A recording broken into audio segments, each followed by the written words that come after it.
Welcome into Barrels and Barrels, a bourbon and baseball podcast. I am Brandon. That is Michael. This is our Power Rankings episode, which is brought to you by 10th Mountain Whiskey and Spirit Company. Don't forget to head on over to 10thwhiskey.com. Use promo code BNB for 10% off your order. Again, I'm Brandon. That's Michael. We talk bourbon. We talk baseball. Michael, what's going on, High man? proof and high heat, baby. Let's go. Let's go. High proof and high heat. Another awesome week of baseball. A lot of shakeups in our Power Rankings. We'll get to that in a second. Just again, top 10 power rankings brought to you by 10th Mountain Whiskey and Spirit Company. They've got bourbon, they've got rye, they've got all these different types of spirits. They also have some merch for you, whether that's hats, shirts. If you want to buy a bourbon barrel, you can buy that. 10% off Flasks. using our promo code, BNB. Mikey, what were you going to say? You buy something yet? I said they've got flasks, they got hats, they got shirts, they've got glasses. Yeah, anything. All 10% off. All 10% off with promo code BNB. And we've got our own glasses as well, and you can check that out in our Instagram link tree. Before we get going, just want to say welcome in. If this is your first time, we hope you enjoy what we've got to offer. Let's jump right into our top 10 power rankings. Michael Burns, week 20 power rankings. Who's your number 10? So number 10, I've got our beloved Chicago Cubs dropping. They lost 2 of 3 to Pete Alonso. The New York Mets. If they don't pitch to Pete Alonso, they sweep the New York Mets. And I don't know if they would have swept them on Monday. They lost 11-2. Was that who pitched that game? Probably Drew Smiley. Drew Smiley. Okay. Anyways, but yes, they lost 2 of 3 to Pete Alonso. Again, the New York Mets. But they did take 2 of 3 from a good Toronto Blue Jays team. So I'll give them that. It'll be a fun week for them this coming week as they play 2 terrible teams, White Sox and Royals, which they should stop. Yeah, they should go 4-1, if not 5-0 this upcoming week. I had the Cubs last week as my 10th team. They fall to 11th because a new team entering this week, the Milwaukee Brewers, ahead of them in the division by 3.5 games. The Brewers took care of business this week. They went 5-1. They've won 4 in a row. Now, they didn't play the best of competition. They played the Rockies and the White Sox, 5-1. But this is something that I found interesting. Within the division, the Brewers are 24-12, so they are pounding NL Central opponents. But against teams with above 500 records, they're only 32-33. That's why they're a fringe team in my top 10, just above the Cubs, because of the fact that they went 5-1 in the 6 games this week, and they are leading the Cubs in the division by a few games. They jumped up 2 games on them from our last Power Rankings episode. So number 10 for me, the Milwaukee Brewers. Who do you have at 9? All right, 9, I've got the Philadelphia Phillies moving up a spot from 10. They had a positive 15 run differential. They nearly swept the Washington Nationals in a 4-game series. And they did have a series loss to Minnesota, I guess in that they had a couple of injury scares of Harper, Bohm, and Marsh. I think Marsh is actually a concerning injury where Bohm and Harper are okay. But Yeah, they played on Sunday, I believe, right? Yeah, Philadelphia Phillies playing great ball since, I think, June. Just maybe one of the top 5 teams in all of baseball. Yeah, that's right. My number 9 team is the team you just talked about, the Toronto Blue Jays. They lost 2 of 3 to the Chicago Cubs, and they went 2-2 against the Cleveland Guardians. 3-4 this week. They're down a few spots in my power rankings. Last week they were 7th. This week they're 9th. 6-4 in their last 10. Still holding a spot there in the wild card, I believe, the final wild card spot. They've had the best pitching ERA up until this past week in all of baseball, and that is despite Alek Manoah getting set back down to AAA. Ryu just came back. He made his 3rd start off the IL after Tommy John surgery. They've got the rotation with Bassett, Gosman, and really anybody else after that. They've been getting contributions left and right from different players here and there. So the Toronto Blue Jays are my 9th team at 66-54, 12 games above 500. There you go. Did you see Ryu take that ball off the shin after coming back from the IL? It just screamed like Mark Pryor, where he came back after injury, getting smoked in the elbow. Yeah. Luckily, he came back and he pitched in his next start. So who's your number 8th team? Number 8, I've got, like you said, the Milwaukee Brewers. They beat up on the Rockies and swept White Sox, which, fun fact, was their first sweep of the White Sox in a series of at least 3 games since April of 1986, where they used to be in the same division. Yeah.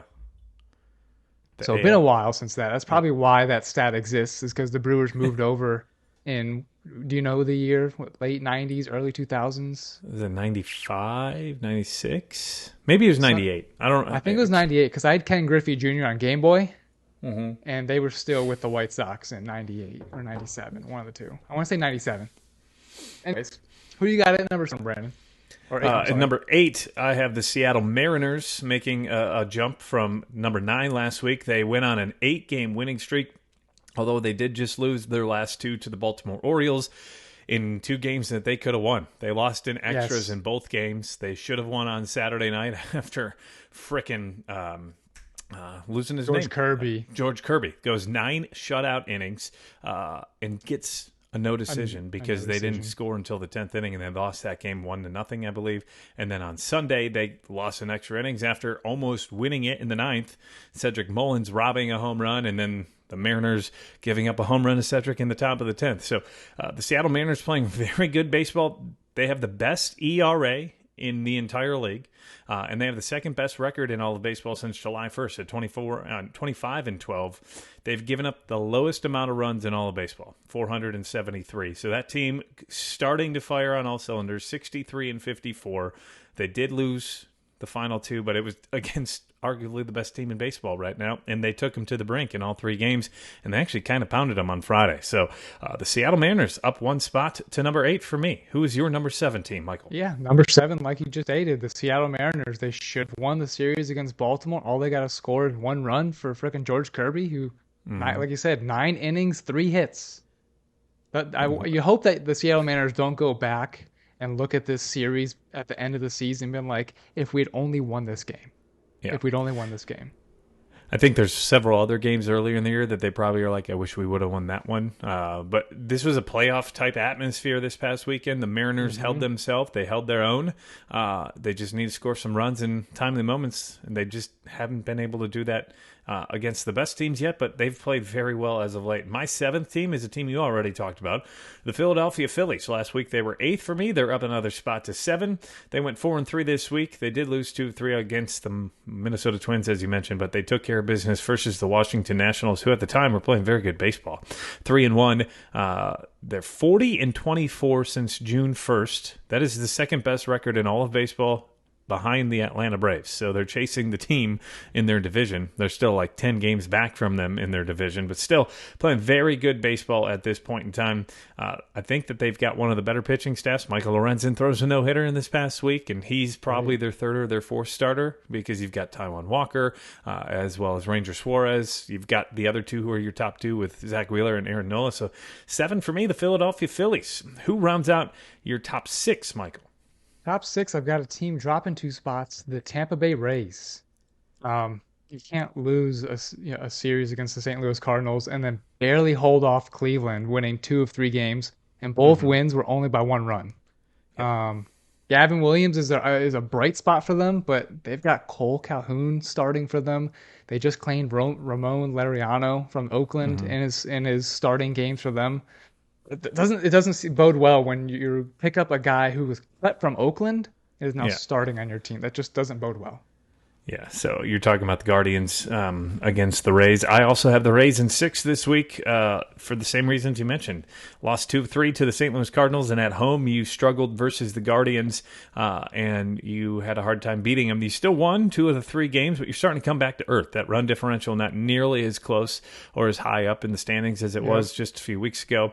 Still holding their own against teams above 500, 40-35. So when it comes to playing the better teams, they've got an above 500 record, so that deserves a top 6 spot, and they're 71-49, but they're just not playing as well as of late. So the Tampa Bay Rays are my number 6 team. Before we get to number 5, Michael, I want to ask anybody who's watching to please hit the subscribe button below. We're almost to 700 subscribers. We're growing fast, so hit that subscribe button below. Again, our top 10 power rankings are YouTube exclusive, but you can also find our regular podcast here on YouTube or on Spotify, Apple, as well as Amazon, Google, and iHeartRadio podcasts. So without further ado, Michael, let's start our top 5. Who's your number 5? Number 5, I've got the hot Houston Astros. Took 2 of 3 from Baltimore and from the Angels. The rotation is really rounding out with Verlander added. Jose Yu Urquidy? is back. Urquidy? Urquidy. He's back, sending Hunter Brown, who wasn't terrible, to the bullpen. Hmm. So a rotation of Verlander, Framber, Urquidy, Javier, and France. Yeah. And JP That's really threw rounded a out. And JP threw a great game on Saturday versus the Angels. I also have the Houston Astros as my fifth team. They're up one spot from last week. They went 4-2 this week. They beat the Baltimore Orioles 2 out of 3 with a big come from behind victory on a grand slam by Kyle Tucker in the top of the ninth inning, down 3 runs. The So it could moment. have very easily been a opposite result. Yep. And I think the other game they won by only 1 run as well. They've got a below 500 a below 500 record versus 500 teams. They're only 30-34. So kind of little squirrely on that number. They're only 1-7 though in extra innings. So that tells me a little unlucky and just something that's just a fluke. I think they'll continue to get better as we've talked about week after week. It seems like they're slowly climbing up those power rankings for us, and they're climbing up the standings, 68-51. They did lose the final game against the Los Angeles Angels, but Shohei Ohtani, he that's the one guy in baseball who's the best player in baseball. They've got a pretty big week. They take on the Miami Marlins in Miami, and then they host the Seattle Mariners this weekend, who actually took it to them in Houston earlier this Yep. year. So it'll be a revenge series. So that'll be an interesting one this upcoming weekend. So they're in fifth for me. Who's your fourth team? Yeah, real quick, I think you could start to see Houston climb up and Tampa Bay fall down in the Yep. standings real quick. Yep. Fourth, I think they're I've going to leap got them. yeah. I don't think Tampa is going to keep falling with that rotation. They can't stop guys. Well, that and who knows if Wander's going to be in the lineup, because did you see the news that just came out today? I did see those allegations. I did. Yeah. So those are allegations. We're not going to get too much into it, but that could be further implications to the Tampa Rays down the year. That's their best player on their team. So if they lose Yep. him for any amount of time, they could be in trouble. So number 4. Number four, we've got the Texas Rangers. They really didn't have a tough week this week, but they did well. That's what you're supposed to do. If you play bad teams, you're supposed to win those games. And they took 2 of 3 from Oakland and San Francisco. Positive run differential. Not much you can. I mean, that's what you got to do. Play when you play the bad teams, you got to win, and that's what they did. They're my number 4. And they're also my number 4, staying in the same spot as last week. They were my fourth team as well. 70-48, 4-2 in the last week.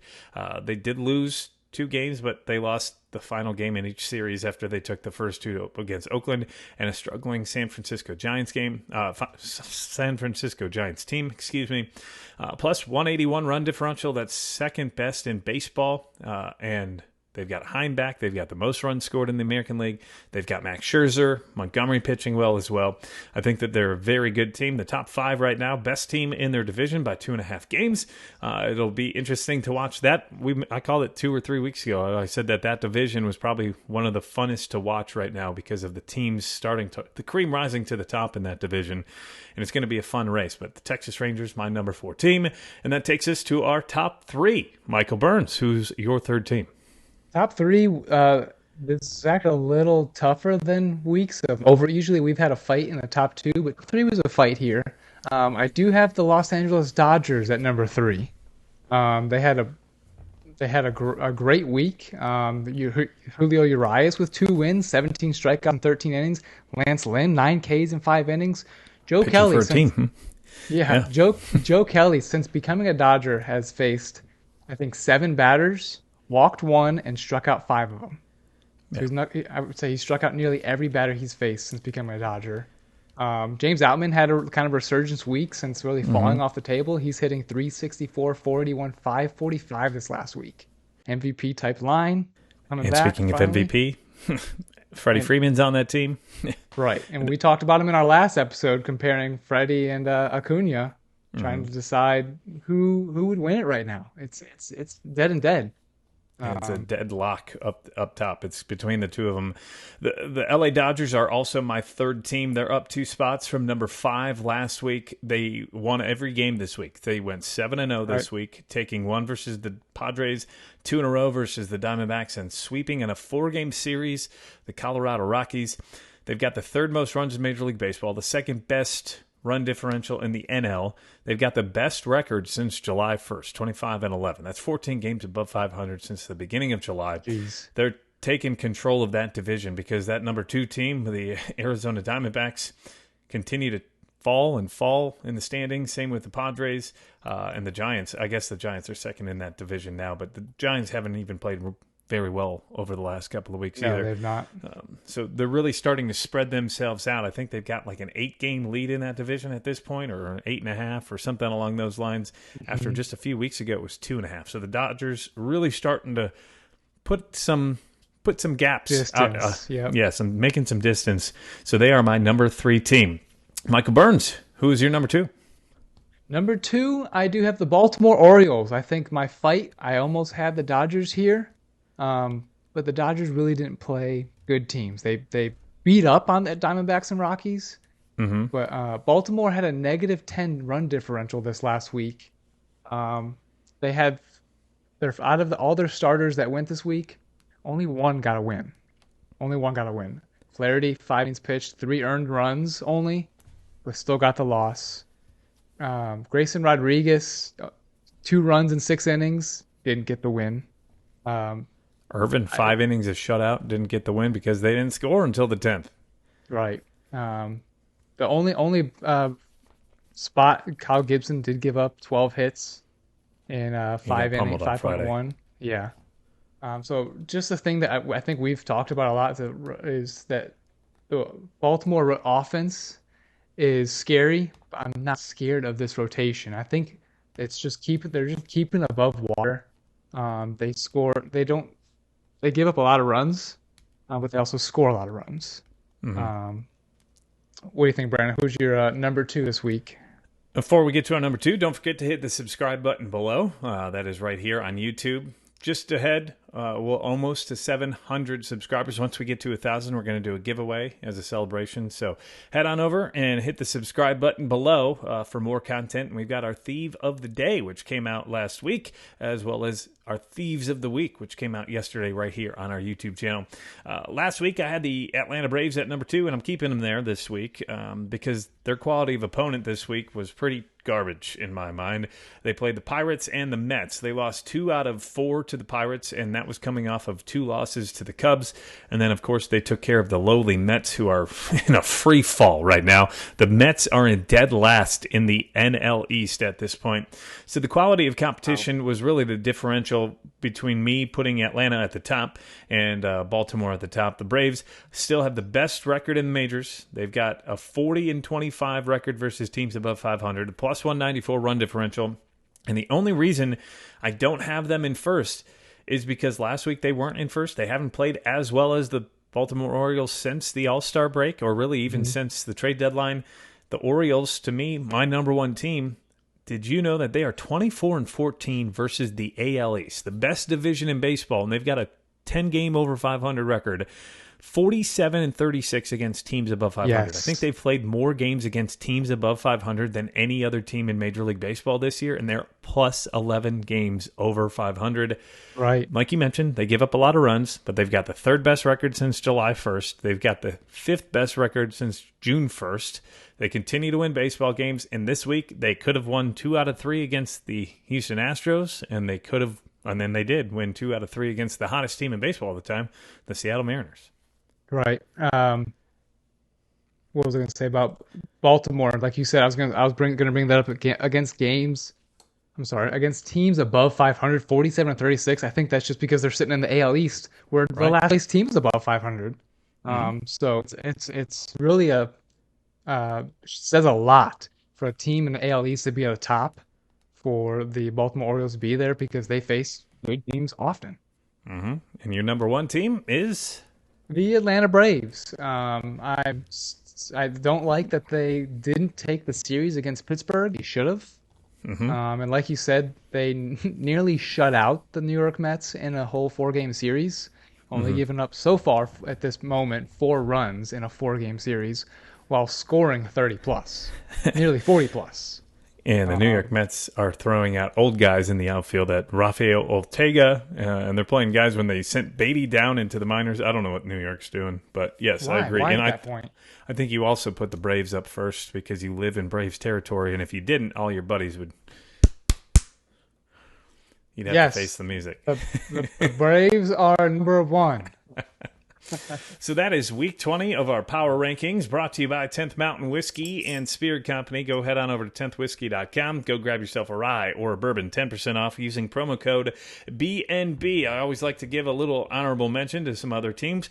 I'll just list off my final 20 to 11. We'll go 11, the Chicago Cubs, 12, the Boston Red Sox, 13, the Minnesota Twins, San Francisco, 14 for me, Cincinnati Reds, 15, Miami Marlins, 16, New York Yankees in the tailspin down to 17, the LA Angels, 18, Cleveland Guardians, 19, and 20, the Arizona Diamondbacks, who fall 3 spots in my standings and continue to just look pretty rough. Man, that was my team. I was hoping to win that division and keep the Dodgers out.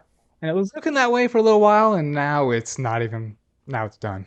Yeah, until winning 2 in a row against the Padres. They had not won a single game in the month of August or since the All-Star break. So a big tailspin for that young team. Hopefully they can add a couple pieces in the offseason and get back into the playoff race. But right now, it looks like they're in trouble when it comes to even a wild card spot after fully leading that division, I believe, through the months of May, June, and into early July, and then the Dodgers have taken over. Again, this is week 20 of our Barrels and Barrels, a Bourbon and Baseball podcast, Top 10 Power Rankings, again brought to you by 10th Mountain Whiskey and Spirit Company. I am Brandon, that is Michael. Thank you for tuning in. Don't forget to hit the subscribe button below. Follow us on Instagram at Barrels and Barrels. If you want a shirt just like the one I'm wearing, we've got that on sale at Charlie Mike Never Weekend. Michael's got the hat.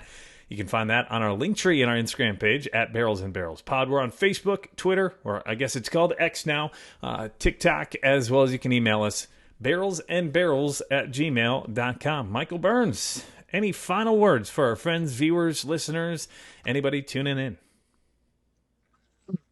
Let's go.